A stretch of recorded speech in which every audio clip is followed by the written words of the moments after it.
Welcome to the installation video of the Curt 31020 front mount receiver hitch on the 2012 Jeep Liberty. To give you a better view of the installation, we are using a lift. Like most installations, this vehicle does not need to be elevated for the install. We estimate this installation to take 45 minutes to an hour and a half depending on your level of expertise. First, let's go over the tools necessary for the install. You'll need a torque wrench, a ratchet, a swivel socket, a 10-inch or longer ratchet extension, utility knife, 11/16 socket, a die grinder, a Phillips screwdriver, and a trim retainer removal tool. This installation video was shot on a Jeep Liberty without a skid shield and tow loops. Please refer to the install sheet if your vehicle is equipped with skid shield and tow loops. Lower the air dam by removing the attachment fasteners.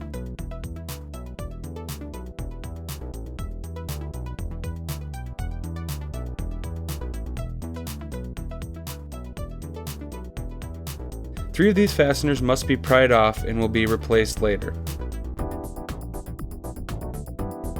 The air dam will be trimmed and reinstalled once the hitch installation is complete.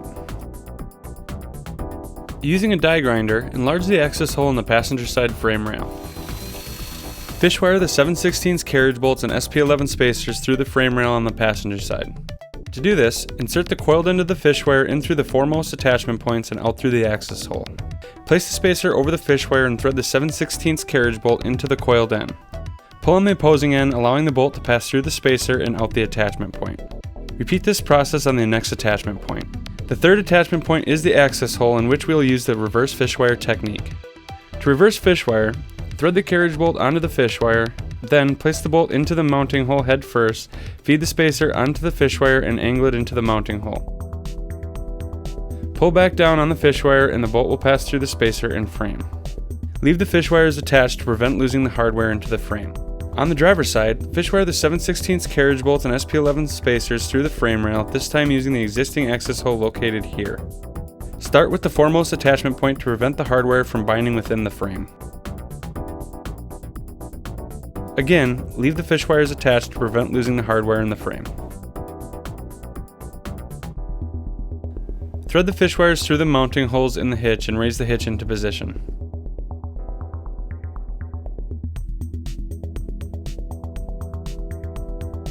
Remove the fish wires and secure the hitch to the frame using the 7/16 flange nuts.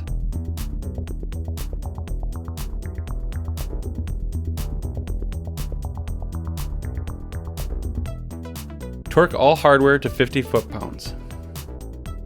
Lastly, trim and reinstall the air dam. To trim the air dam, refer to the install sheet for cutting dimensions. It may be helpful to use the installed hitch as a guide to find the center line and double check the cut lines.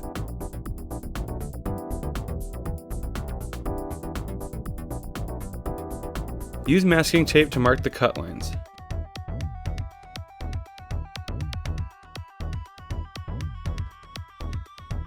Score the cut lines and make multiple passes to properly cut the fascia.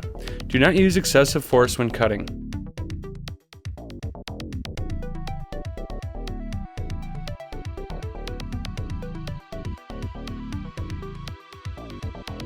Once the fascia has been cut, install it with the previously removed fasteners and 2 provided replacement fasteners.